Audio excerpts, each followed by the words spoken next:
আজকে ডিনারে গরম রুটি আর করেছি সয়াবিনের তরকারি। জিরে ফোড়ন দিলাম আর আলু দিয়েছি, আলুটা ভেজে নিয়েছি, তারপরে সয়াবিনটা গরম জলে একটু করে নিয়েছি, ডুবিয়ে নিয়েছি।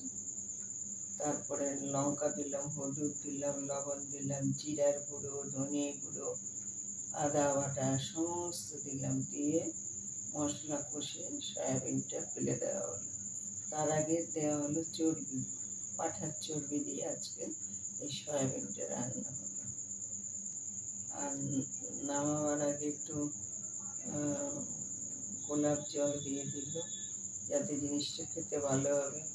তারপরে আরও গরম মশলা সমস্ত জায়ফল, জয়িত্রী, সামরিচ, গোলমরিচ সমস্ত দিয়ে, আর লবঙ্গ, এলাচ, দারচিনি তো আছে, সমস্ত দিয়ে বেটে তারপরে এটা করা হলো।